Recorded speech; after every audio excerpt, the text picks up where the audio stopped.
Hi friends, कैसे सब लोग। नमस्कार, स्वागत है आपका कंसेप्ट आरएनए की ऑनलाइन क्लासेस में। लास्ट क्लासेस में हम कंटिन्यू वैक्सीनेशन के बारे में स्टडी कर रहे हैं। लास्ट क्लास में मैंने कुछ इम्पोर्टेंट्स वैक्सीन के बारे में आपको बताया, जैसे कि आईपीवी वैक्सीन, इंजेक्टेबल पोलियो या आप बोलो तो इनएक्टिवेटेड पोलियो वैक्सीन्स। इस वैक्सीन से आने वाले सारे क्वेश्चंस बोले तो सारी की सारी किताबों के क्वेश्चंस, हर बुक्स, हर कॉम्पिटिटिव एग्जाम का सवाल हमने डिस्कस किया। इसके अलावा हमने इसी क्या दूसरा जो भी पोलियो के लिए ही काम आता है उस वैक्सीन का नाम है FIPV, फ्रैक्शनल IPV, यह भी हमने डिस्कस किया। इसके पॉइंट्स भी हमने डिस्कस किए। इसके अलावा स्मॉल पॉक्स के कुछ करंट फैक्ट्स, कब ये हमारे इंडिया से इरेडिकेट हुआ, कब भारतवर्ष से फ्री हुआ था, लास्ट केस कब पाया गया, वर्ल्ड में इसका लास्ट केस कब था, यह सब हमने डिस्कस किया। मीजल्स को शुरू करे थे। मीजल्स में मैंने बेटा 3 प्रकार की वैक्सीन आपको बताई। पहली वैक्सीन एक सिंगल वैक्सीन होती से मीजल वैक्सीन के नाम से जानते हैं, यह हमने डिस्कस कर ली थी। आज की हमारी जो क्लास होगी वो रिमेनिंग वैक्सीन्स जो हैं like MR, MMR, hepatitis B, tetanus toxoid, इन सभी वैक्सीनों के बारे में हम बात आज करने वाले हैं। जैसा हमने लास्ट 2 क्लासेस में महत्वपूर्ण वैक्सीन्स को डिस्कस किया है, वैसे ही हमारे इस क्लास में भी हम इन वैक्सीनों में से जो भी क्वेश्चन आते हैं इन सारे सवालों को हम डिस्कस करने वाले हैं। तो देखते हैं कौन कौन सी वैक्सीन हम पढ़ने वाले हैं। तो देखिएगा, ये सारी वैक्सीन हम आज डिस्कस करने वाले हैं। सबसे पहले मैं बात करूँ तो MR, यह भी मीजल्स के रूप में ही मीजल्स के लिए काम में ली जाती है। 2 बीमारियों के लिए एक साथ हम काम में ले रहे हैं, जिसमें मीजल्स और रूबेला होता है। दूसरे प्रकार की वैक्सीन भी मीजल्स में काम आती है और 2 साथ में और बीमारियां जुड़ी होती हैं, लाइक कोल्ड, मीजल्स, मम्स और रूबेला, दोनों एक कंबाइंड प्रकार की वैक्सीन है। इसके अलावा टिटनस टॉक्सॉइड, इसके बारे में हम बात करने वाले हैं। हेपेटाइटिस बी वैक्सीन के बारे में, आपकी न्यूमोकोकल कंजुगेट वैक्सीन के बारे में है। विटामिन ए के बारे में बहुत सारी इंपॉर्टेंट फैक्ट्स हैं। इन्फ्लुएंजा वैक्सीन के बारे में, DPT वैक्सीन के बारे में, पेंटावेलेंट वैक्सीन के बारे में, RVV रोटा वायरस वैक्सीन के बारे में, विटामिन के बारे में, आपका ह्यूमन पैपिलोमा वायरस वैक्सीन के बारे में, और वैरिसेला वैक्सीन, वैरिसेला बोलते हैं चिकन पॉक्स को, तो वैरिसेला वैक्सीन के बारे में। इन सभी वैक्सीनों के जो इंपॉर्टेंट पॉइंट्स है वो हम डिस्कस आज करेंगे इस क्लासेज में। शुरू करते हैं MR से। पहली वैक्सीन है MR, मीजल्स रूबेला से। क्लियर है। पहली कौन सी स्टार्ट करेंगे बेटा? MR, मीजल्स रूबेला, नाम है इसका मीजल्स रूबेला, मीजल्स रूबेला। तो एक बात ये स्पष्ट हो रहा है इसके नाम से ही कि यह जो वैक्सीन है यह 2 बीमारियों के लिए दी जाएगी, एक मीजल्स के लिए और एक रूबेला के लिए यह दी जाती है। अगर मैं इस वैक्सीन के कुछ पॉइंट्स की बात करूं तो सबसे पहले हम बोलेंगे इसकी डोज कितनी लगती है। तो आपको बताना है इसकी 2 डोज होती हैं। कितनी डोज होती हैं? 2 डोज काम में ली जाती हैं, ऐसा बोलते हैं। या मीजल्स और MR ऑब्लिक में होता है। क्लियर है। तो यहां एक तो 9 मंथ पे हम काम में ले रहे हैं और दूसरी हम काम में लेते हैं 16 से 24 मंथ पर। जब आप मीजल्स की जो मैंने टाइमिंग बताई थी वो सेम टाइमिंग MR के लिए होती है। अगर हम अमाउंट की बात करें, कितना अमाउंट आप काम में ले रहे हैं, तो लगभग इसमें हम लेते हैं 0.5 ml। रूट की हम बात करें, कौन से रूट को से आपको देना है, तो याद रखना यह भी सबक्यूटेनियस रूट से ही दी जाती है MR, और 2 बीमारियों से हमारी रक्षा करता है, पहला मीजल्स और दूसरी रूबेला। क्लियर है। कंबाइंड वैक्सीन में आती है जहां 2 दवाइयां हम मिलाकर, यानी 2 वैक्सीनों को मिलाकर हम काम में ले रहे हैं। 2 बीमारियों से रक्षा ये कर रहा है, एक मीजल्स से और एक रूबेला से। बहुत सादा सवाल यहां से नहीं आते हैं। क्लियर है। इसके अलावा मीजल्स ज्यादा महत्वपूर्ण थी। तीसरी प्रकार की वैक्सीन इसी में जो आती है यह है MMR। पहले शेड्यूल में इसका नाम आया करता था, आजकल मीजल्स का ही नाम आ रहा है करंट शेड्यूल में, इसीलिए इन दोनों वैक्सीनों का इतना ज्यादा प्रचलन नहीं है। मीजल्स की वैक्सीन ज्यादा काम में ली जाती है, इसकी दोनों डोज काम में ली जाती हैं। यह वैक्सीन भी चला करती थी। MMR कंबाइंड वैक्सीन है मीजल्स मम्स रूबेला। इसके बारे में कुछ पॉइंट्स हैं जो एग्जाम में पूछे जाते हैं, जैसे कि सबसे पहले तो इसका नामकरण देखिएगा, मीजल्स, मम्स और रूबेला। मीजल्स, मम्स और रूबेला यानी 3 बीमारियों के लिए काम आ रही है, कंबाइंड वैक्सीन हो गई। अगर एमएमआर की बात करें तो इसकी भी 2 डोज लगती हैं। कितनी डोज लगती हैं? 2 डोज। कौन कौन सी? पहली डोज जो लगती थी यह लगती थी 12 से 15 महीने पर। पहली डोज लगती थी 12 से 15 महीने पर। यह सवाल एग्जाम में पूछा हुआ है कि एमएमआर की जो डोज लगती थी, फर्स्ट डोज वह कब लगती थी? 12 से 15 महीने पर। एग्जाम का एमसीक्यू है बेटा, ध्यान रखें, एमएमआर कब लगता था? 12 से 15 महीने पर। इसकी जो सेकंड डोज लगती है वह लगभग 4 से 6 साल के ऊपर लगाया जाता है। 2 डोज इसकी लगती हैं। रूट इसका भी सबक्यूटेनियस ही है, सबक्यूटेनियस रूट से ही लगती है। और अमाउंट इसकी भी बात करें तो 0.5 ml ही होता है, यानी 0.5 ml सेम है मीजल्स का भी, एमएमआर का भी और एमआर का भी। रूट भी दोनों का समान है। डोज भी दोनों की 2-2 है, बस उसकी डोज 9 से 12 आपकी 9 से 12, 16 से 24 है। इसकी डोज है 12 से 15 महीने और 4 से 6 साल। अब इसके कुछ पॉइंट्स की हम बात कर लेते हैं जो एग्जाम के लिए बेहद महत्वपूर्ण है। उन पॉइंटों को हम देखते हैं। सबसे पहला पॉइंट मैं बताना चाहूंगा एमएमआर के बारे में। यह जो वैक्सीन है, यह अगर आपको ऑप्शन में दे के रखा हो कि विच vaccine is Contra indicated in pregnancy, बेटा सभी लाइव वैक्सीन कॉन्ट्रा इंडिकेटेड है, लेकिन एमएमआर पर स्पेशल फोकस होता है। यह वैक्सीन टोटली कॉन्ट्रा इंडिकेटेड होती है प्रेगनेंसी में, यह बात आप याद रखें। क्लियर है? यानी कि vaccine is Contra indicated in pregnancy. अगर आपको ऑप्शन में एमएमआर नजर आए तो पहली प्रायोरिटी यही जाएगा। हालांकि सभी लाइव वैक्सीन कॉन्ट्रा इंडिकेटेड होती हैं येलो फीवर को छोड़कर, लेकिन एमएमआर को ज्यादा प्रायोरिटी देते हैं, याद रखिएगा। मीजल्स, मम्स और रूबेला वाली कंबाइंड वैक्सीन कॉन्ट्रा इंडिकेटेड होती है प्रेगनेंसी में। वजह क्या है इसकी? क्योंकि यह क्या कोज करता है? वजह है यह क्या कोज करता है? सीआरएस कोज, CRS। अब CRS का मतलब, CRS बोले तो congenital rubella syndrome, congenital rubella syndrome, क्योंकि इसके अंदर आपकी जो वैक्सीन है उसमें रूबेला का स्ट्रैंड भी है। तीनों है, मीजल्स, मम्स और रूबेला। तो यह क्या कोज कर सकता है? CRS, congenital rubella syndrome. अगर मैं CRS के लक्षणों की बात करूं, तीसरा पॉइंट है, अगर हम इसके लक्षणों की बात करें तो इसमें 3 क्लिनिकल मैनिफेस्टेशन हमें देखने को मिलते हैं।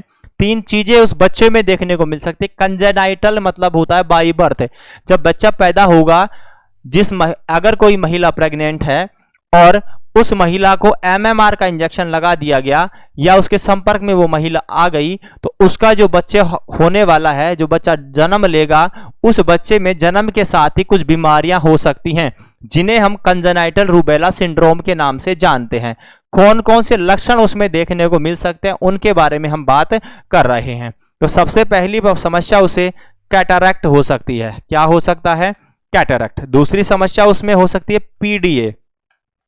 पीडीए बोले तो पैटेंट डक्टस आर्टेरियोसस। क्या बोलते हैं?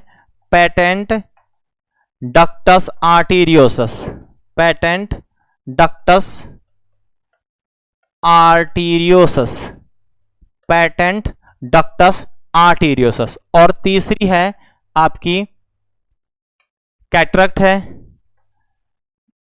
पैटेंट डक्टस आर्टेरियोसस है और डीफनेस है। डीफनेस, बहरापन। यानी मैं ऐसा कह सकता हूं, अगर आपसे बोला जाए कि पैटेंट डक्टस आर्टेरियोसस, डीफनेस और कैटरैक्ट, यह तीनों कंडीशन उस बच्चे में देखने को मिल सकती हैं, जिस बच्चे में क्या होगा? Congenital rubella syndrome. अब आप सोचिएगा कि एक वैक्सीन ऐसी है जिसको देने के बाद उस महिला के होने वाले बच्चे में क्या क्या समस्या हो सकती है। कैटरैक्ट मतलब बोले तो वह कैटरैक्ट हमारे कल हम लास्ट क्लास में पढ़ भी रहे थे बात कि इंडिया में most common cause of blindness क्या होता है, तो आंसर होता है कैटरैक्ट। मैं कह सकता हूं कैटरैक्ट के बाद व्यक्ति अंधा हो सकता है, वह बालक अंधकार से ग्रसित हो सकता है, अंधा हो सकता है। इसके लिए पूरा संसार जो हम देख रहे हैं सब चीजें अंधकारमय हो जाएंगी, देख नहीं पाएगा। दूसरा देखिए पीडीए, पैटेंट डक्टस आर्टेरियोसस, आपने पढ़ा होगा फीटल सर्कुलेशन, उसमें कुछ ओपनिंग्स आपने देखी होगी, जैसे दोनों इंफीरियर वीना केवा और आपकी जो अम्लाइकल वेन होती है उन दोनों के बीच में ओपनिंग होती है, उसे हम बोलते हैं डक्टस वीनोसस। ऊपर आपकी जो आयोटा होती है उसके बीच में और पल्मोनरी आर्टरी के बीच में भी एक ओपनिंग होती है, उसे हम बोलते हैं आपकी डक्टस आर्टेरियोसस। तो वह जो डक्टस आर्टेरियोसस है जो पल्मोनरी आर्टरी और आयोटा के बीच में बना हुआ है, जन्म के बाद वह क्लोज हो जाना चाहिए। अगर वो क्लोज नहीं होता है, मतलब जो डक्टस आर्टेरियोसस है अगर वो बना ही रहे, पैटेंट का मतलब होता है बने रहना, मतलब बंद नहीं होना, अगर जन्म के बाद भी पल्मोनरी आर्टरी और आयोटा के बीच में जो कम्युनिकेशन है वो बना रहे, तो उस एक बीमारी के नाम से जानते हैं जिसे हम पैटेंट डक्टस आर्टेरियोसस कह सकते हैं। मतलब एक तो अंधा हो गया, ऊपर से बेचारे के हार्ट का सर्कुलेशन जो है, ब्लड का सर्कुलेशन है, उसमें भी समस्या हो गई, उसमें भी छेद बने रह गए। इसके अलावा डीफनेस हो जाना, डीफनेस बोले तो बहिरापन, सुन नहीं पाएगा। अब बताओ आप क्या ऐसी रिस्क लेना चाहोगे कि एक वैक्सीन लगाएं, उसे लगाने के बाद हमारा होने वाला सुंदर सा बच्चा 3 बीमारियों से ग्रसित हो जाए, ना तो बेचारा सुन पाएगा, ना बेचारा देख पाएगा, और हृदय की समस्याएं यानी कि ब्लड सर्कुलेशन में भी तकलीफ लेकर आए, तो कोई माता पिता ऐसा नहीं चाहेगा। इसलिए इस वैक्सीन को कॉन्ट्रा इंडिकेटेड रखा जाता है, एब्सोल्यूट कॉन्ट्रा इंडिकेटेड होती है गर्भावस्था में, इसे नहीं देना है। कारण मैंने बताया क्यों नहीं देना है, क्योंकि ये क्या कोज करता है, CRS, कंजेनाइटल रूबेला सिंड्रोम। और कंजेनाइटल रूबेला सिंड्रोम करने की वजह से आपको क्या नजर आ सकता है, तो आपको कैटरैक्ट नजर आ सकता है, पैटेंट डक्टस आर्टेरियोसस नजर आ सकता है और डीफनेस नजर आ सकता है। क्लियर है यहां तक। इसके बाद अगर हम इसकी बात करें इन वैक्सीनों को कब तक दे सकते हैं, अपर एज देखिएगा, हम सबकी बात कर रहे हैं, चाहे आपसे बोला जाए मीजल्स, चाहे आपसे बोला जाए मीजल्स रूबेला, चाहे आपको बोला जाए MMR, ये सारी वैक्सीन हम दे सकते हैं अप टू 5 ईयर। आप इन वैक्सीनों को 5 साल तक काम में ले सकते हैं। मतलब अगर आपका टीकाकरण पहले नहीं हुआ है तो आप इस वैक्सीन को जो अपर एज है यानी हाईएस्ट, जैसे हम BCG के बारे में बात करते हैं 1 साल तक लगा सकते हैं, तो अगर इन वैक्सीनों को कैचअप प्लान में डालें जहां हम वैक्सीनों को कवर करना चाहते हैं, तो याद रखना है इन वैक्सीनों को हम 5 साल तक लगा सकते हैं, वहां तक आप इन्हें कैच कर सकते हैं। अगर हम इनके साइड इफेक्ट्स की बात करें तो इनके साइड इफेक्ट भी देखने को मिल सकते हैं। क्या क्या साइड इफेक्ट इसका हो सकता है, देखिएगा इसके साइड इफेक्ट में एक तो आपको नजर आ सकता है थ्रोम्बोसाइटोपिनिया, थ्रोम्बोसाइटोपिनिया, थ्रोम्बोसाइटोपिनिया क्या होता है, थ्रोम्बोसाइटोपिनिया का मतलब less amount of platelets, less amount of platelets, यानी कि प्लेटलेट्स की संख्या नॉर्मल से कम होना एक बीमारी को इंडिकेट करता है, एक कंडीशन को इंडिकेट करता है, उसे हम बोलते हैं थ्रोम्बोसाइटोपिनिया। यानी कि MMR की वैक्सीन क्या खोज कर सकती है, थ्रोम्बोसाइटोपिनिया यह खोज कर सकती है। इसके अलावा अगर हम इस वैक्सीन की बात करें तो दूसरा मैंने आपके सामने जस्ट अभी बताया था, यह वैक्सीन CRS भी खोज कर सकती है, जिसके बारे में हम बात कर चुके हैं, कंजेनाइटल रूबेला सिंड्रोम। यानी कंजेनाइटल रूबेला सिंड्रोम भी इस वैक्सीन के द्वारा आपको देखने को मिल सकता है। तो ये दोनों इस वैक्सीनों के बारे में था जो वैक्सीन हमने पढ़ी है। देखिएगा पहली वैक्सीन MR के बारे में मैंने बात की, 2 डोज लगाते हैं, एक 9 महीने पर, एक 16 से 24 महीने पर। अमाउंट 0.5 ml होता है और रूट सबक्यूटेनियस रूट से लगाई जाती। याद रखना है मीजल्स से रिलेटेड जो भी वैक्सीन होती है सारी सबक्यूटेनियस रूट से लग रही हैं और 0.5 ml ही लगाई जाती हैं। दूसरी वैक्सीन की बात करें तो इसका नाम है मीजल्स, मम्स और रूबेला। क्या नाम है? मीजल्स, मम्स और रूबेला। यह जो वैक्सीन है इसकी कितनी डोज लगनी है? 2 डोज लगती है। पहली डोज 12 से 15 महीने पर लगाई जाती है। अगर आपसे पूछा जाए कि मिनिमम एज क्या है इसकी, मिनिमम एज का मतलब है कम से कम कब लगाना चाहिए, तो 12 महीने होते हैं एमएमआर के। याद रखना है एमएमआर की मिनिमम एज जो रखी गई है वह होती है 12 मंथ। क्लियर है? मिनिमम एज यानी कम से कम, मिनिमम एज ऑफ एमएमआर। अगर आपको एग्जामिनर बोले कि एमएमआर की मिनिमम एज बताओ, जैसे अधिकतम 5 साल तक लगा सकते हैं, वैसे कम से कम कब तक लगा लेना चाहिए, तो आंसर होगा 12 मंथ, यानी कि 12 महीना। 1 साल से पहले नहीं लगानी चाहिए, 1 साल पर बाद के बाद ही ये लगाई जाती हैं। क्लियर है? इसलिए 12 से 15 महीना दिया होता है इसको लगाने का समय। दूसरा 4 से 6 साल पर दूसरी हम वैक्सीन की दूसरी डोज लगा सकते हैं। रूट समान है, डोज भी इसकी समान है, यानी अमाउंट भी समान है। अगर यह सवाल पूछा जाए तो बहुत महत्वपूर्ण है, एग्जामिनर आपसे यह एमसीक्यू पूछता रहता है, बहुत बार रिपीट होता रहता है। ऑप्शन में 4 वैक्सीनें दी होती हैं और एग्जामिनर हमसे पूछ बैठता है विच vaccine is contraindicated in pregnancy. याद रखना है एमएमआर टोटली कॉन्ट्राइंडिकेटेड रहने वाली है। क्यों रहने वाली है? यह गंभीर बीमारी कोज कर सकती है उसके बच्चे में, और उस बीमारी का नाम होने वाला है CRS, कंजेनाइटल रूबेला सिंड्रोम। अगर हम CRS की बात करें, कंजेनाइटल बीमारी है, बाय बर्थ होने वाली है, बच्चे में जन्म के साथ यह बीमारी नजर आती है। क्या लक्षण लेकर आता है? तो 3 लक्षण मैंने बताए। बच्चा जो है वह अंधा हो सकता है कैटरैक्ट की वजह से। उस बच्चे के जो आर्टरी है, बोले तो पल्मोनरी आर्टरी और अयोर्टा, दोनों के बीच में जो ओपनिंग रहती है, जन्म से पहले वो नॉर्मल होती है लेकिन बाद में वह एबनॉर्मल रहती है, और उसे एक बीमारी के नाम से जानते हैं, उसे बोलते हैं पैटेंट डक्टस आर्टेरियोसस। तो यह बीमारी उसे हो सकती है। तीसरी और महत्वपूर्ण समस्या उसे डीफनेस के रूप में देखी जा सकती है। मतलब तीनों ही बीमारियां गंभीर है, तीनों लक्षण ही गंभीर है। ना सुन पाना कितना भयानक हो सकता है, सोचिए देखिएगा। ना देख पाना कितना भयानक हो सकता है। जिस सुनहरे संसार को हम देखकर खुशी महसूस करते हैं वो बेचारा देख ही नहीं पाएगा। इसका मतलब हमें इस वैक्सीन को कभी भी नहीं लगाना चाहिए, जिंदगी को जोखिम में नहीं डालना चाहिए। इसके अलावा इसके साइड इफेक्ट, क्वेश्चन आया हुआ है थ्रोम्बोसाइटोपिनिया पर कि कौन सी वैक्सीन के बाद थ्रोम्बोसाइटोपिनिया हमें देखने को मिल सकता है। तो आप याद रखें थ्रोम्बोसाइटोपिनिया किसकी वजह से नजर आ सकता है, तो आपकी एमएमआर की वजह से देखने को मिल सकता है। क्लियर है? इसके बाद मीजल्स की वैक्सीनें तीनों खत्म हो गई हैं। अब हम बात कर रहे हैं टिटनस टॉक्सोइड के बारे में। टीटी, एक पॉइंट और मैंने बताया कि मिनिमम कितना एज रखना चाहिए, तो याद रखना है 12 मंथ। अब हम बात कर रहे हैं टीटी के बारे में, tetanus toxoid. Tetanus toxoid, tetanus toxoid. इस वैक्सीन के बारे में तो बहुत सारे सवाल आते रहते हैं।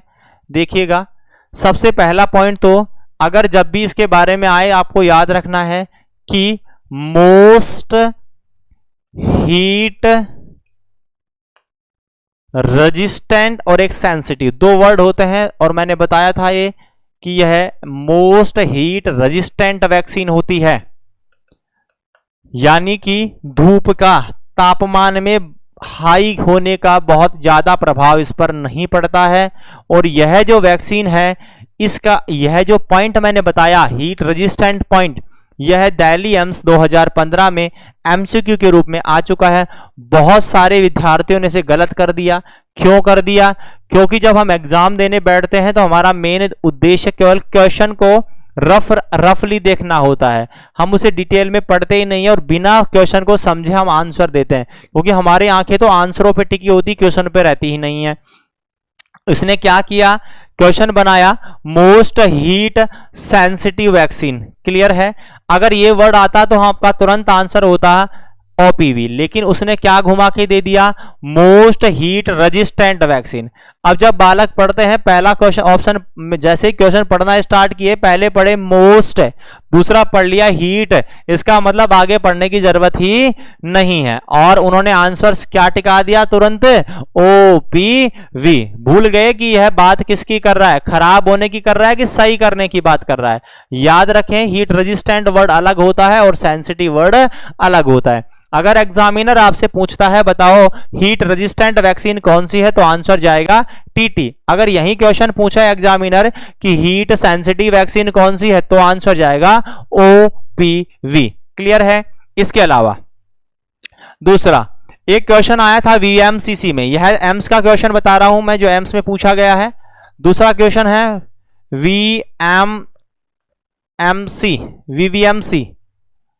VVMC यानी जो सफदरजंग हॉस्पिटल था उसका VMMC का क्वेश्चन है ये। VMMC Vardhman Mahavir medical college, जिसे VMMC या सफदरजंग के नाम से जानते हैं। इसके अंदर एक क्वेश्चन आया था। क्वेश्चन क्या पूछा कि वह कौन सी वैक्सीन है जो हर्ड इम्यूनिटी प्रदान नहीं करती है। आंसर याद रखना, टिटनस टॉक्सॉइड। क्लियर है। यानी TT not provide herd immunity, not provide herd immunity. अगर एग्जामिनर आपसे पूछे बताओ वह कौन सी वैक्सीन है जो हर्ड इम्यूनिटी प्रदान नहीं करती है, आंसर क्या देना है, TT। बोले हार्ड इम्यूनिटी वर्ड आया है, क्या होता है, इसके बारे में हम इससे जस्ट नेक्स्ट क्लास की जब बात करेंगे वैक्सीनेशन के बाद में, तो बेटा इम्यूनिटी स्टार्ट करूंगा, बात करेंगे हम इम्यूनिटी के बारे में। हार्ड इम्यूनिटी पे सवाल भी आता है, इसे सोशल इम्यूनिटी के नाम से भी जानते हैं, कम्युनिटी इम्यूनिटी के नाम से भी जानते हैं। अब ये इतना समझ लीजिएगा, अकेले व्यक्ति की इम्यूनिटी नहीं है, एक ग्रुप की इम्यूनिटी, एक कम्युनिटी की इम्यूनिटी, एक समुदाय की इम्यूनिटी, बहुत सारे लोगों की जो इम्यूनिटी होती है, जो रेजिस्टेंस पावर डेवलप होता है, उसी को हम क्या बोलते हैं, हार्ड इम्यूनिटी। एक व्यक्ति की नहीं है, ग्रुप की इम्यूनिटी होती है। बहुत सारे ग्रुप में जो इम्यूनिटी डेवलप होती है उस एक साथ, उसे हम बोलते हैं हार्ड इम्यूनिटी। तो यह बिल्कुल प्रदान नहीं करता है हार्ड इम्यूनिटी, मतलब स्प्रेड को नहीं रोकता है। मेरे टिटनेस लगा हुआ है अगर, तो इसका मतलब मैं जो अगर आप मेरे टिटनेस का इंजेक्शन लगा हुआ है और अगर आपके लगा हुआ नहीं है और आपको इंजरी हुई तो आपको टिटनेस हो सकता है, इसमें स्प्रेडिंग रोकने की कोई संभावनाएं नहीं होती हैं। क्लियर है। इसके अलावा नेक्स्ट पॉइंट, इसका जो TT होता है इसके अंदर कंप्लीटली ना तो एट्यूनेटेड वायरस है और ना हाफ एट्यूनेटेड, मतलब ना तो ये किल्ड है और ना ही ये लाइव है। तो आप ऐसे कह सकते हैं ऑल पैथोजेंस। क्वेश्चन आए कि वह कौन सी वैक्सीन है जिसमें सारे पैथोजन एट्यूनेटेड नहीं होते हैं, आंसर जाएगा टिटनस। क्लियर है। All pathogen are not attenuated. Attenuated word के बारे में हम बात कर चुके हैं जब हमने वैक्सीन पढ़ाई थी, टाइप बता रहे थे। मैंने बताया था बेटा एट्यूनेशन शब्द का मतलब होता है कि आपका जो ऑर्गेनिज्म है लाइक बैक्टीरिया या वायरस, उसे हम टिश्यू कल्चर करवाते हैं रिपीटेडली, बार बार। कहां पर करवाते हैं, लेबोरेटरी में। उसे क्या होता है, उस वायरस या बैक्टीरिया की बीमारी उत्पन्न करने की क्षमता, बोले तो इम्यूनोजेनेसिटी तो कम हो जाती है और रोग प्रतिरोधक क्षमता बनाने की कैपेसिटी, जिसे इम्यूनोजेनेसिटी बोलते हैं, वह मेंटेन हो जाती है। इसी प्रक्रिया का नाम हमने क्या रखा था, एटीन्यूएशन। तो सवाल क्या है देखिएगा, all pathogens are not attenuated in tetanus, यानी कि TT के अंदर जो पैथोजेंस बना रहे हैं, ये सारे पैथोजेंस यानी कि जो हम उसमें डाल रहे हैं माइक्रो ऑर्गेनिज्म, बोले तो क्लॉस्ट्रिडियम टेटनाई के एक्सोटॉक्सिन्स की बात कर रहा हूं, ये सारे ना तो कंप्लीटली एट्यूनेटेड होते हैं और ना ही कंप्लीटली अनएट्यूनेटेड, मतलब इसमें हाफ एट्यूनेटेड और हाफ अनएट्यूनेटेड रहते हैं। कहने का उद्देश्य यह जो वैक्सीन है उसके सारे पैथोजेंस आपके एट्यूनेटेड आपको नजर नहीं आएंगे। तो याद रखने टिटनेस के बारे में, एक TT का इंजेक्शन जो हम लगाते हैं कितने समय के लिए वैधता देता है, कितने समय के लिए इम्यूनिटी देता है, तो याद रखें कितने समय के लिए देता है। आपका TT जो होता है, TT provide immunity for 6 month, 6 महीने के लिए हमें इम्यूनिटी प्रदान करता है। अगर बेटा आपसे पूछा जाए कि बताओ मीजल्स कितने समय के लिए इम्यूनिटी देता है, कौन सा मीजल्स, कि मीजल्स कितने समय के लिए इम्यूनिटी देता है, याद रखना है कि जो मीजल्स होता है यह लाइफ लॉन्ग इम्यूनिटी देता है। मीजल्स कैसी देता है, life long immunity. Measles provide life long immunity, life long immunity मतलब वैक्सीनेशन होने के बाद में दोबारा बीमारी होने की संभावनाएं ना के बराबर होती हैं, किसमें, मीजल्स में। लेकिन यही बात अगर मैं टिटनस के बारे में करूं तो या क्या बोलूंगा मैं, यह केवल 6 महीने के लिए ही वैलिड होता है। आपको 6 महीने बाद दोबारा टीकाकरण करवाना होगा। आपको एक बार टिटनस का इंजेक्शन लगाने के बाद अगर 6 महीने तक कभी इंजरी होती है, यानी कि आप उस वायरस के प्रति, या वायरस नहीं बोलेंगे, या तो बैक्टीरिया है, क्लोस्ट्रिडियम टिटनाई बैक्टीरिया होता है, इस बैक्टीरिया के प्रति आप इम्यूनिटी आपकी बॉडी में डेवलप रहेगी। 6 महीने तक इसकी संभावनाएं नहीं है आपके होने की, लेकिन 6 महीने बाद इसकी वैधता खत्म हो जानी है, आपको वैक्सीनेशन करवाना पड़ेगा। अगर आप इंजर्ड होते हैं तो आपको टीटी का इंजेक्शन लगवाना चाहिए। क्लियर है। इसके अलावा और बात करते हैं हम टीटी के बारे में ही। एक और पॉइंट यहां है, पॉइंट क्या बोलता है कि टीटी का साइड इफेक्ट, एग्जाम का सवाल है ये भी कि टीटी का क्या साइड इफेक्ट होता है। तो याद रखना है टीटी क्या करता है, टीटी करता है ब्रेकियल न्यूराइटिस। क्या कोज करता है, brachial neuritis, brachial neuritis, brachial neuritis क्या कोज करता है, ब्रेकियल न्यूराइटिस। क्या होता है ब्रेकियल न्यूराइटिस का मतलब, शोल्डर और आर्म में पेन होना, कंधे में और आर्म भुजाओं में दर्द होना कहलाता है ब्रेकियल न्यूराइटिस। क्लियर है। यानी कि pain in shoulder and arm, आपकी आर्म में और शोल्डर में पेन होना एक लक्षण को इंडिकेट करता है। वह लक्षण क्या कहलाता है, ब्रेकियल न्यूराइटिस। कब नजर आएगा, यह किसका साइड इफेक्ट हो सकता है, कौन सी वैक्सीन का साइड इफेक्ट नजर आ सकता है ब्रेकियल न्यूराइटिस। आंसर क्या देना है बेटा, टिटनस टॉक्सॉइड। क्लियर है। इसके अलावा 2 सवाल मैं आपको बताता हूं जो दोनों एग्जाम में आए हुए हैं, हालांकि इम्यूनिटी से रिलेटेड है दोनों, लेकिन हम बात किसकी कर रहे हैं, टिटनस टॉक्सॉइड की। तो यही बात कर लेते हैं हम इसके बारे में। अगर आपको बोला जाए कि एक क्लाइंट, ध्यान से सुनिएगा, एक client come in hospital, come in hospital, in hospital emergency, hospital की इमरजेंसी में आता है, hospital emergency with active tetanus, with active tetanus which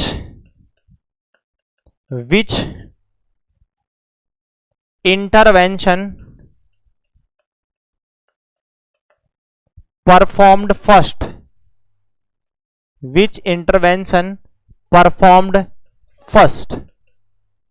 ध्यान से सुनिएगा क्या बोला मैंने।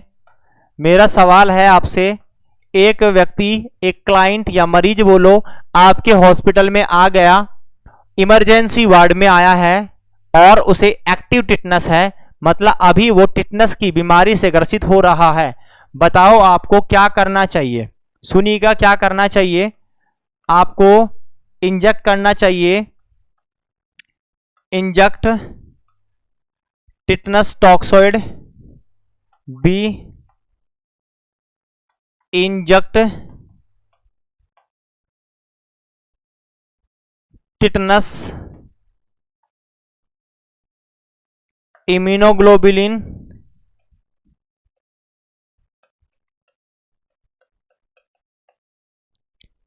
नंबर सी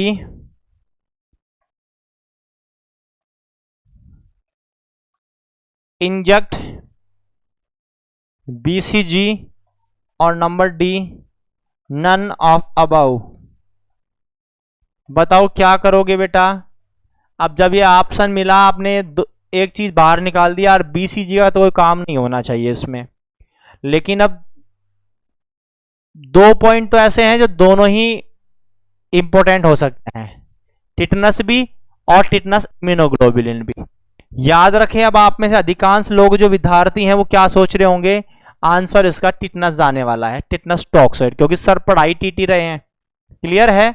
लेकिन इसका आंसर क्या जाने वाला है, टिटनस इम्यूनोग्लोबुलिन। समझ में आ रही है बात।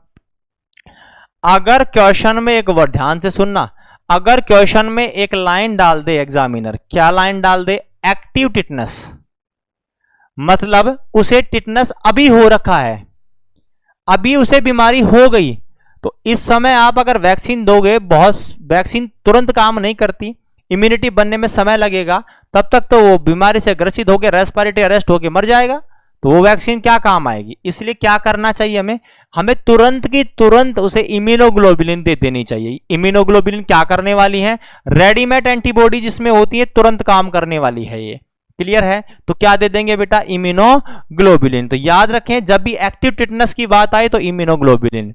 दूसरा पॉइंट अगर बोला जाए कि पेशेंट आया है, a patient come in hospital, किसके साथ आया ये, with injury and history of no recent TT, no recent TT, मतलब इस व्यक्ति को अभी एक्टिव टिटनस नहीं है, इंजरी के बाद एक व्यक्ति आपके पास में आया है और उसे अभी लेटेस्ट कोई टिटनस नहीं लगा हुआ है, तो अब यहां आप क्या लगाओगे, आंसर दे देना टीटी, टिटनस टॉक्सोइड, क्लियर है। एक बात और याद रखना, कंफ्यूजन भी होता है बेटा, इम्यूनोग्लोबुलिन है, इन्हें एक नाम से और जानते हैं, इन्हें बोलते हैं टिटनस एंटीटॉक्सिन्स, क्लियर है, टिटनस एंटीटॉक्सिन। इसको आप वैक्सीन मत मानना, एंटीटॉक्सिन भी एक प्रकार की रेडीमेड एंटीबॉडीज हैं, एंटी टिटनस सीरम भी बोलते हैं, एंटी टिटनस सीरम, इन्हीं का एक और नाम है एटीएस, एंटी टिटनस सीरम। आपको कैसे भी पूछ सकता है, anti tetanus serum, anti tetanus serum, मतलब आपको एग्जामिनर 3 नामों से बोल सकता है, टिटनस एंटीटॉक्सिन, टिटनस इम्यूनोग्लोबुलिन, या आपको बोल सकता है एंटी टिटनस सीरम। एक ही बात है, आपको आंसर क्या करके आना है, अगर जब भी एक्टिव टिटनस का केस है आप इन तीनों का ही इस्तेमाल करेंगे, तीनों एक ही नाम है, रेडीमेड एंटीबॉडीज हैं। लेकिन अगर रिसेंट में टीटी का इंजेक्शन नहीं लगा हुआ और टीटी अभी हो नहीं रहा उसे, मतलब वर्तमान में उसे कोई लक्षण नहीं आ रहा टिटनस का, यहां आप क्या लगा सकते हैं, तो यहां आप टीटी लगा सकते हैं, क्लियर है। ये सारे पॉइंट हमने टिटनस से रिलेटेड डिस्कस कर लिए हैं, दोनों क्वेश्चन मैंने आपको बताए। इसके अलावा ब्रेकियल न्यूराइटिस आया हुआ क्वेश्चन है साइड इफेक्ट के ऊपर।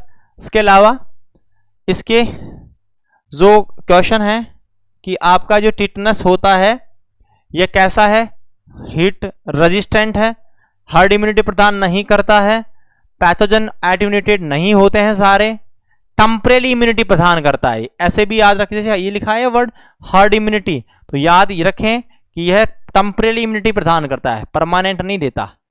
प्रोवाइड टेम्परेरी इम्यूनिटी, कौन सी इम्यूनिटी दे रहा है बेटा, टेम्परेरी इम्यूनिटी प्रदान यह करता है।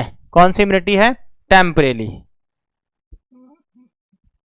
टेम्परेरी इम्यूनिटी, कौन सी इम्यूनिटी देता है ये, टेम्परेरी इम्यूनिटी प्रदान करता है। प्रोवाइड टेम्परेरी इम्यूनिटी, यानी कौन सी इम्यूनिटी दे रहा है, टेम्परेरी इम्यूनिटी प्रदान कर रहा है, क्लियर है। ये सारे पॉइंट्स आपको ध्यान रखने हैं टिटनस के रिगार्डिंग, कॉम्प्लिकेट आपका साइड इफेक्ट इसका, और ये दोनों क्वेश्चंस, मतलब आपको एग्जामिनर घुमाना चाहे तो घूमना नहीं है, आपको वो जैसे बोले वैसे ही आंसर देना है। अगर वो आपको बोलता है कि उसे लक्षण नहीं आ रहे तो टिटनस टॉक्सोइड दे देंगे, और टिटनस के लक्षण आने लगे इसका मतलब फिर आपको क्या काम में लेनी पड़ेगी, एंटीटॉक्सिन्स या एंटीसीरम। क्लियर है? एमआर हमने क्लियर किया, एमएमआर हमने क्लियर कर दिया, टीटी हमने क्लियर कर लिया है। अब हम बात करते हैं हेपेटाइटिस बी के बारे में। किसके बारे में बात कर रहे हैं? हेपेटाइटिस बी के बारे में। देखिएगा hepatitis B, hepatitis B vaccine.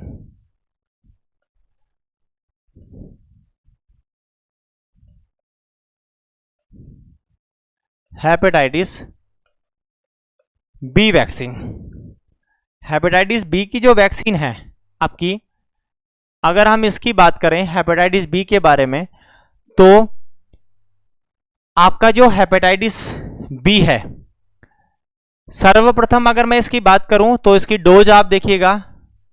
Hepatitis B जो है इसकी डोज हम लगा रहे हैं टोटल, देखो आजकल इसे पेंटावैलेंट में जोड़ दिया है। पहले हेपेटाइटिस बी लगा करता था, तो आजकल तो हेपेटाइटिस बी की एक ही डोज लगती है, सिंगल डोज, और उसे हम बर्थ डोज बोलते हैं। जन्म के समय लगता है बर्थ डोज, फिर पेंटावैलेंट में ऐड कर दिया इसे हेपेटाइटिस बी को, तो बर्थ डोज लगती है।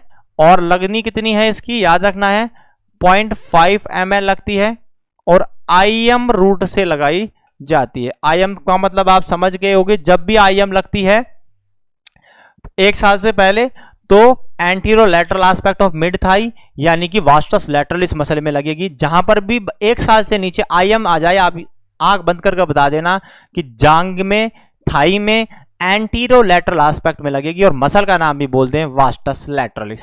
क्लियर है? इसके बाद नेक्स्ट पॉइंट देखिएगा, आपकी जो हेपेटाइटिस बी की वैक्सीन है ये ऐसे नहीं आई स्टार्टिंग में। सर्वप्रथम मैं बात करूं तो ये बातें हैं 2002 की। 2002 में सर्वप्रथम आपका जो हेपेटाइटिस बी था यह स्टार्ट हुआ किसके रूप में, पायलट के रूप में, स्टार्ट पायलट प्रोजेक्ट के रूप में, पायलट प्रोजेक्ट के रूप में।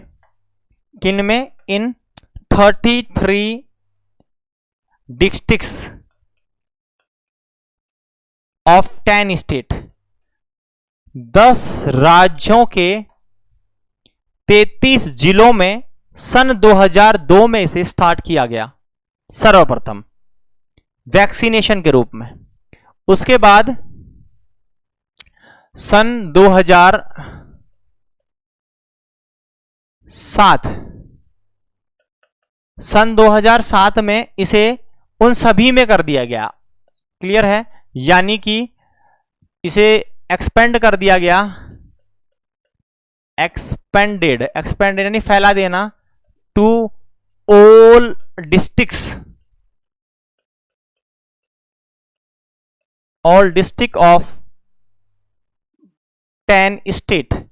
वो जो 10 राज्य थे पहले तो उनके 33 जिलों में ही था, 2007 में नहीं 5 साल बाद इसे उन 10 राज्यों के सभी जिलों में कर दिया गया। और एक बदलाव और किया गया, पहले बेटा इस जो आपका ये लगा करता था डीपीटी नहीं बोलेंगे इसको, हम बोलेंगे वैक्सीन। डीपीटी भी ऐड होती है पेंटावैलेंट में, उसकी बात हम नेक्स्ट अभी क्वेश्चन जब इसको पढ़ेंगे उसकी बात करेंगे।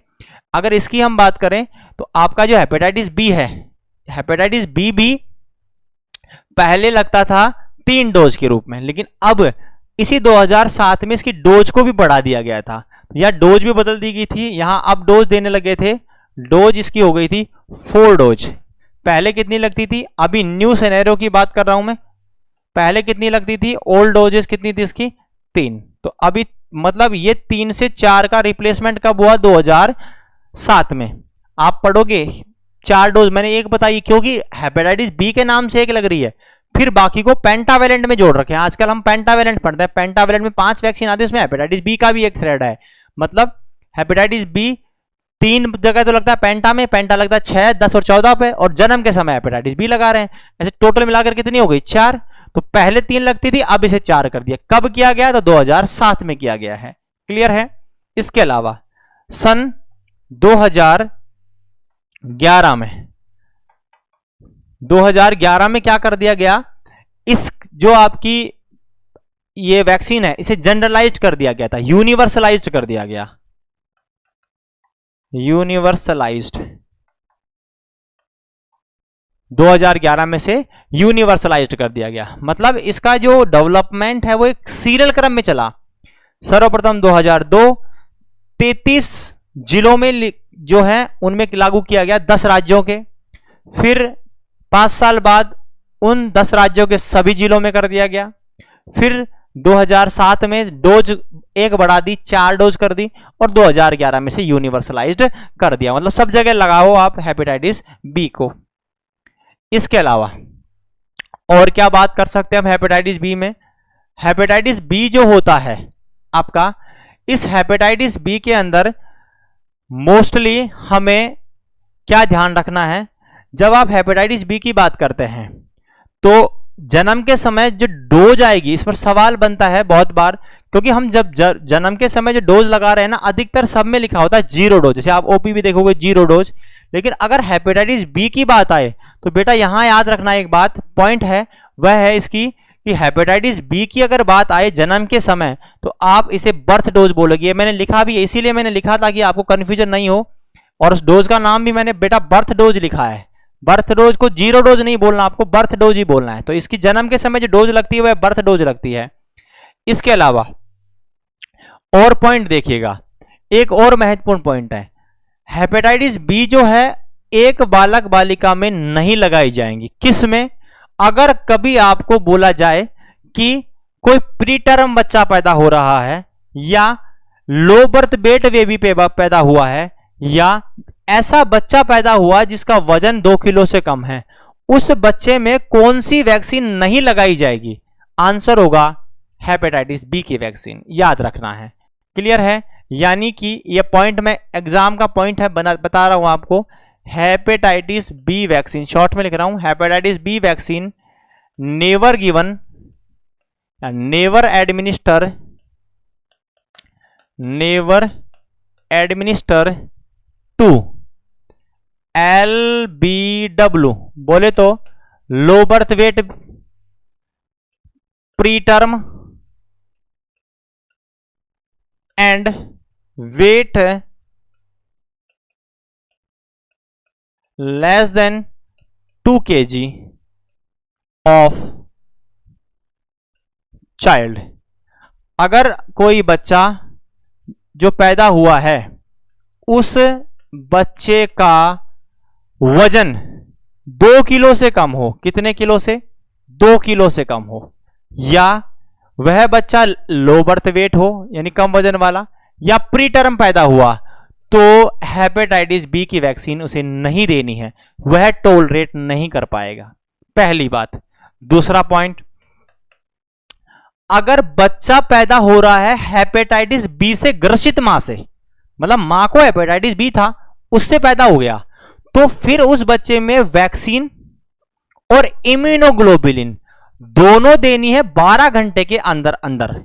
नॉर्मली हम वैक्सीन को 24 घंटे तक दे सकते हैं, इसे मैं बताऊंगा, अपर एज 24 घंटे तक होती है, लेकिन उस बच्चे में वैक्सीन भी और इम्यूनोग्लोबुलिन भी दोनों देनी है, क्योंकि उसमें इस बीमारी की फैलने की संभावनाएं हैं। इसलिए आप रेडीमेड एंटीबॉडी भी दे रहे हो, इम्यूनोग्लोबुलिन भी दे रहे हैं, वैक्सीन भी दे रहे हो और इम्यूनोग्लोबुलिन भी दे रहे हैं, दोनों देनी है आपको। याद रखना है कि if child born from hepatitis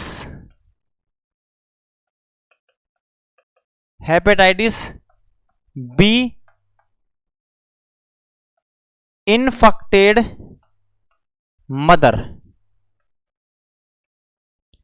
अगर बच्चा पैदा हुआ है हेपेटाइटिस बी इन्फेक्टेड मदर से, तो क्या करना है? Then administer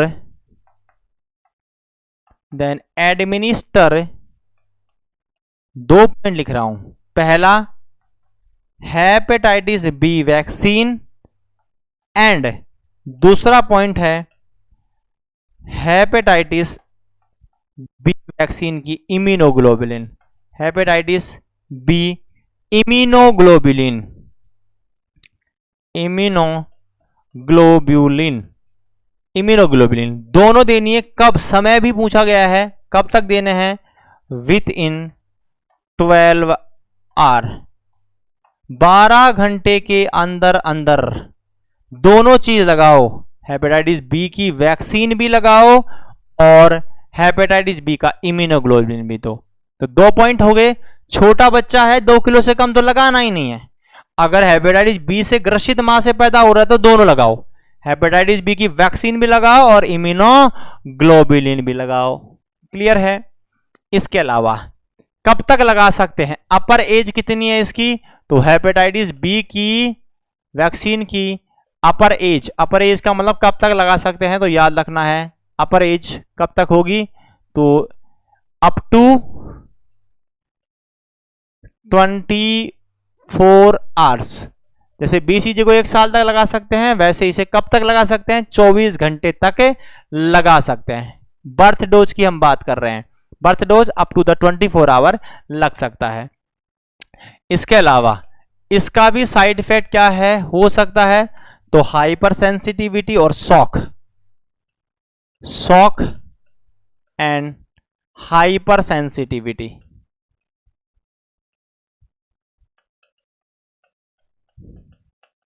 shock and hyper sensitivity reactions हमें देखने को मिल सकती हैं, किसके अंतर्गत, आपकी हेपेटाइटिस बी के अंतर्गत। यह सब कुछ जो मैंने बताया यह इंपॉर्टेंट है आपकी हेपेटाइटिस बी से रिलेटेड। क्या क्या बातें की, बर्थ डोज याद रखना है, इसकी 0 डोज नहीं बोलना है, नेवर कंफ्यूज। 0.5 ml IM लगनी है।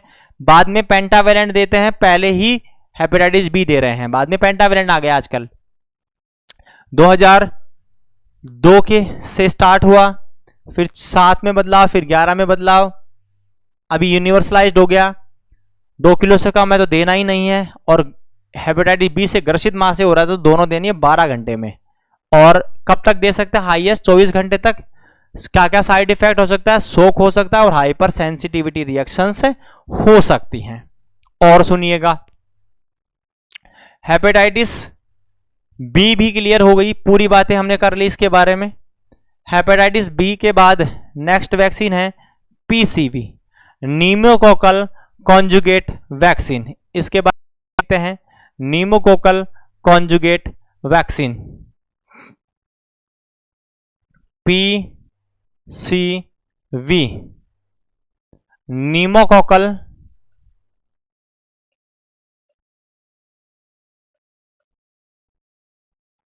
कॉन्जुगेट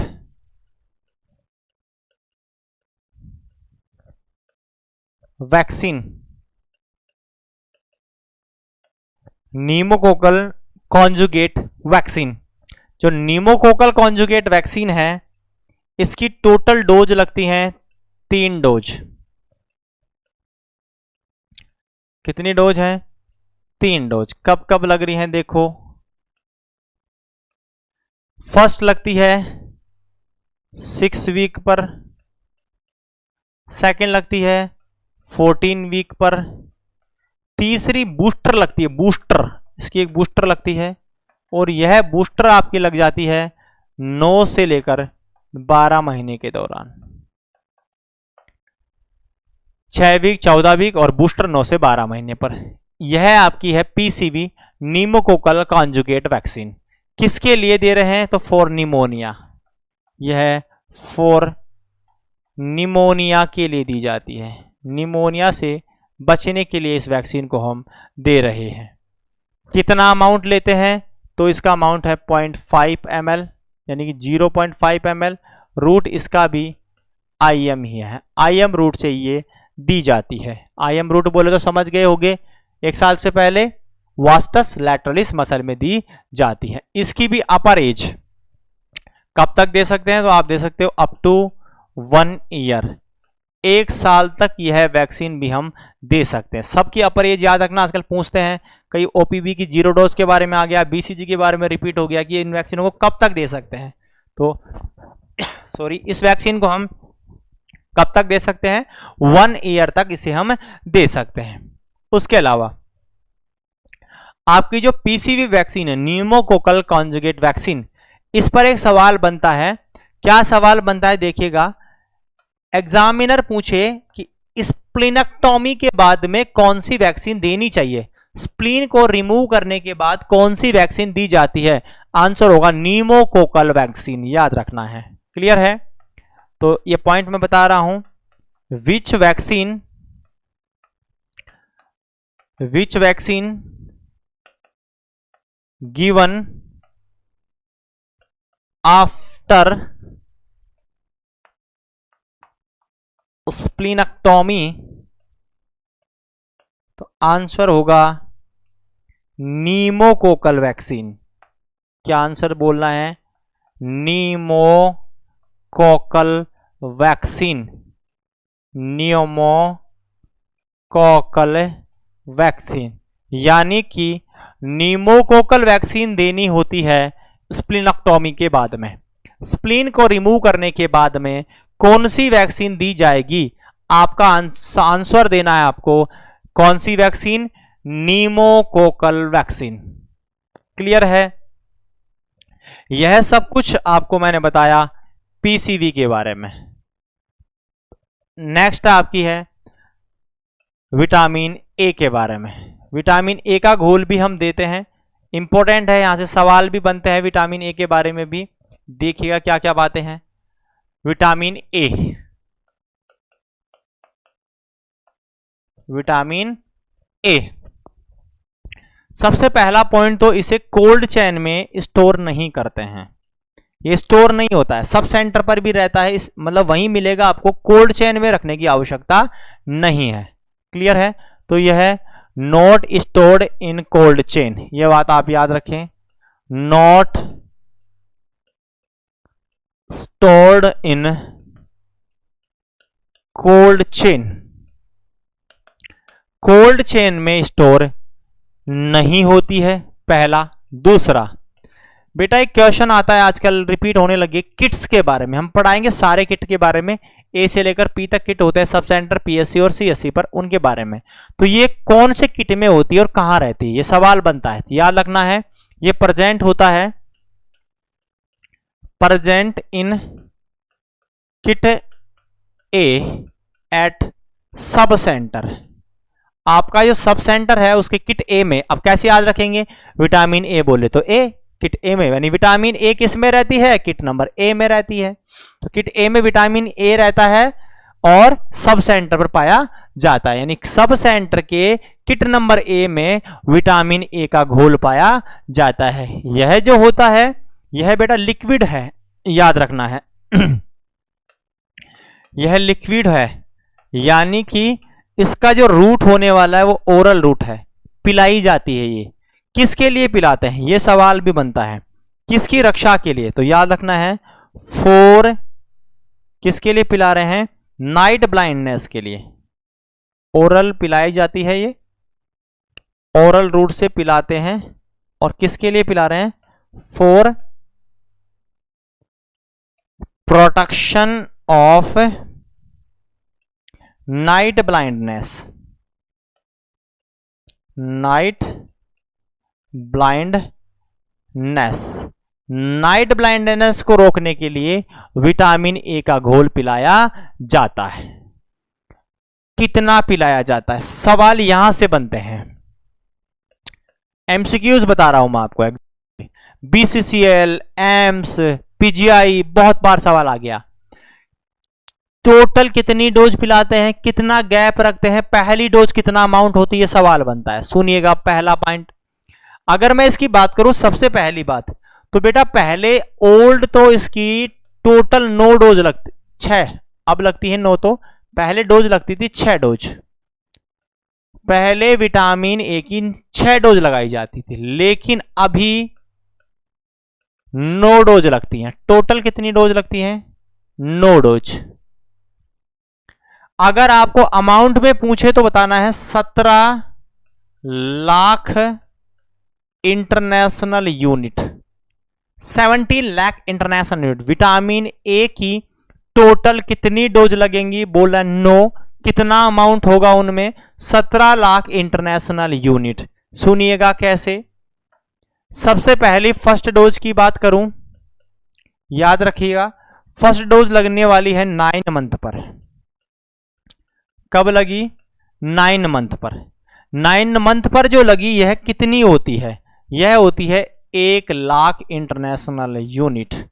यह सवाल भी एग्जाम में आया हुआ है कि विटामिन ए की पहली डोज जो लगती है वह कितने लाख इंटरनेशनल यूनिट होती है? 9वें महीने पर लगती है यानी मीजल्स के साथ में, और 1 लाख इंटरनेशनल यूनिट होगी, याद होना चाहिए। उसके बाद दूसरी डोज कब लगती है? सुनिएगा, 9 के बाद में दूसरी डोज लगती है 18 महीने पर। कब लगेगी? 18 महीने पर। हालांकि यह 16 से 24 के बीच में आता है, लेकिन 18 प्रीफर करते हैं। यह जो डोज लगेगी यह 2 लाख इंटरनेशनल यूनिट लगेगी। उसके बाद तीसरी डोज लगने वाली है, 6 में 6 महीने का अंतर होगा। 18 में 6 जोड़ेंगे तो कितना आ जाएगा? 24 महीना। कितना आ जाएगा? 24 महीना। डोज कितनी होगी? यही 2 लाख। फिर चौथी डोज लगने वाली है, यह 24 में 6 जोड़ोगे तो कितने महीने हो जाएंगे? 30 महीने। डोज कितने रहने वाली है? 2 लाख। पांचवी डोज 30 महीने में 6 जोड़ोगे तो कितने महीने हो जाने हैं बेटा? 36 महीने। यानी कि डोज कितनी लगनी है? यही 2 लाख। छठी डोज की बात करते हैं, 36 में 6 जोड़ेंगे तो कितना आ जाएगा बेटा? 42 महीना। यानी डोज अमाउंट कितना हो जाएगा? 2 लाख। फिर लगने वाली है 7वीं डोज। 7वीं डोज 42 में 6 जब जोड़ेंगे तो कितना हो जाएगा? 48 महीने पर। कितने महीने पर? 48 महीने पर। डोज इसकी भी कितनी होगी? 2 लाख। अब 8वीं डोज की बात कर लेते हैं। 8वीं डोज 48 में 6 जोड़ोगे तो कितनी आ जाएगी? 48 में हम 6 जोड़ेंगे तो 54 महीने आ जाएंगे। 54 महीने, यानी कि डोज हो गई 2 लाख। एक डोज बच गई, यहां लिख रहा हूं 9वीं डोज। 9वीं डोज भी कब लगनी है? 54 में 6 जोड़ दो तो 60 महीने। 60 महीने बोले तो 5 साल हो गई, और अमाउंट कितना हो जाएगा? यही 2 लाख। अब आप जोड़ लो कितनी डोज मैंने टोटल दे दी? 9 डोज दे दी आपके सामने विटामिन ए की। 1 डोज, 2 डोज, 3, 4, 5, 6, 7, 8 और 9। हर डोज में कितना गैप दिया है? समय में 6 महीने का गैप मैंने दिया है। टोटल कितनी हो गई देखो, तो एक को छोड़कर 8 डोज है, 2-2 लाख। 8 को 2 से गुना करेंगे तो 16 लाख, और पहली है 1 लाख। तो टोटल कितनी डोज हो गई? 17 लाख। क्लियर है? तो आप उसको एग्जामिनर कैसे भी पूछे इसके बारे में आप जवाब दे देना। पहले 6 लगती थी, अब 9 लग रही हैं। टोटल कितनी है? 17 लाख। पहली कितनी होती है? 1 लाख। बाकी सब कितनी है? 2-2 लाख। कितना गैप देते हैं? यह सवाल भी है। गैप कितना है 2 डोज के बीच में? तो बताना है। 6 महीने का गैप रखते हैं। कब तक देते हैं? तो 60 महीने तक देते हैं। बोले तो 5 साल। 5 साल, पूरे 5 साल तक विटामिन ए का घोल हर 6 महीने के अंतराल पर बच्चे को पिलाया जाता है। यह आपकी विटामिन ए के बारे में था। क्या क्या बात करें देखिएगा। विटामिन ए जो है वह कोल्ड चेन के रूप में स्टोर नहीं होता है।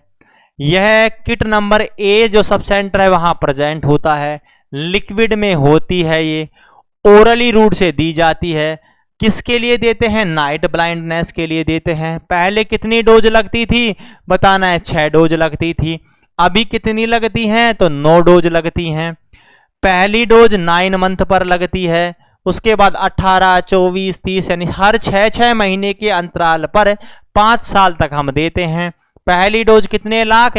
तो बताना है कितनी लाख है? 1 लाख। उसके बाद सारी कितनी है? 2-2 लाख। तो टोटल कितनी हो गई? 17 लाख। कितना गैप दिया है? 6 महीने का गैप हमने दे दिया है। क्लियर है ये सब बातें? यह सब कुछ बातें आपको विटामिन ए के बारे में भी ध्यान रखनी है। इसके बाद विटामिन ए भी क्लियर हुआ। नेक्स्ट आता है इन्फ्लुएंजा। कौन सी वैक्सीन है आपकी? इन्फ्लुएंजा। इन्फ्लुएंजा के बारे में भी सुनिएगा।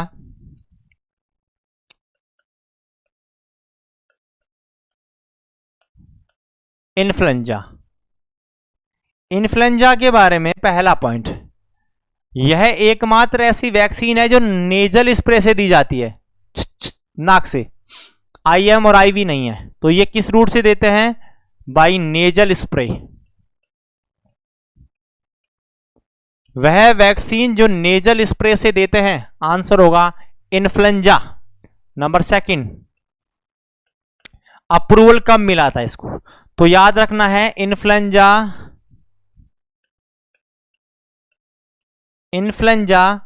ए, इन्फ्लुएंजा ए, H1N1,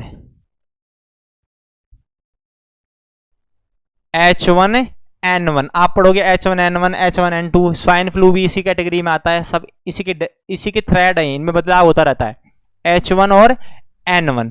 तो इन्फ्लुएंजा ए, H1N1 वैक्सीन approved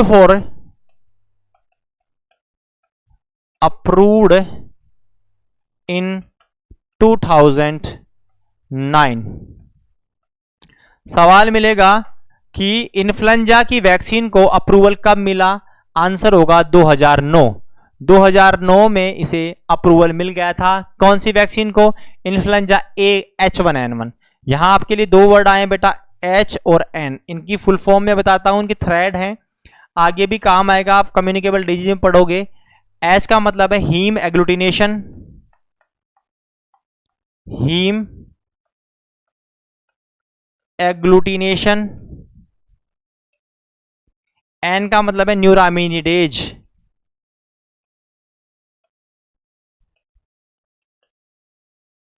जो यहां H और N लिखा था, H का मतलब होता है हीम एग्लूटिनेशन और N का मतलब होता है न्यूरामिनिडेज। ये थ्रेड्स के नाम है H1N1। तो इस जो वैक्सीन थी इन्फ्लुएंजा की, H1N1 वैक्सीन, उसको अप्रूवल कब मिला? तो याद रखना है 2009 में अप्रूवल मिल गया। कौन से रूट से देते हैं? तो नेजल स्प्रे रूट से दी जाती है। आगे देखिएगा इसी वैक्सीन के बारे में क्वेश्चन आए कि वह कौन सी बीमारी है जो वैक्सीन प्रिवेंटेबल नहीं है। आपने देखा भी होगा कि पहले स्वाइन फ्लू आया, दवाई बनी, दोबारा काम नहीं आई। हर बार ये नया रूप बदल कर आता है, तो वैक्सीन भी कारगर साबित नहीं होती। तो ये वैक्सीन प्रिवेंटेबल डिजीज नहीं है। एक बार वैक्सीन बना दी, दोबारा वो वैक्सीन काम आए जरूरी नहीं है, क्योंकि अगली बार रूप बदल कर आने वाला है वायरस। तो याद रखना है कि it is not a vaccine preventable disease. कौन सी की बात कर रहा हूं? Influenza. It is not a vaccine preventable disease, यानी कि यह वैक्सीन प्रिवेंटेबल डिजीज नहीं है। कौन सी? इन्फ्लुएंजा। और सुनिएगा नेक्स्ट पॉइंट इसके बारे में ही, आपका जो इन्फ्लुएंजा होता है, यह जो इन्फ्लुएंजा है, जो हम बता रहे हैं कि ये वैक्सीन प्रिवेंटेबल नहीं है, यानी कि वैक्सीन से इसकी रोकथाम नहीं होगी, नेजल स्प्रे से हम इसे दे रहे हैं। आपका जो इन्फ्लुएंजा है, इसके साइड इफेक्ट भी आपको देखने को मिल सकते हैं इस वैक्सीन के। और क्या क्या साइड इफेक्ट आ सकते हैं वो देखिएगा। इसकी जो लाइव वैक्सीन है उसके साइड इफेक्ट अलग हैं और किल्ड के अलग आएंगे। अगर हम लाइव की बात करें तो आपको देखने को मिल सकता है mild to moderate fever, mild to moderate fever and urticaria.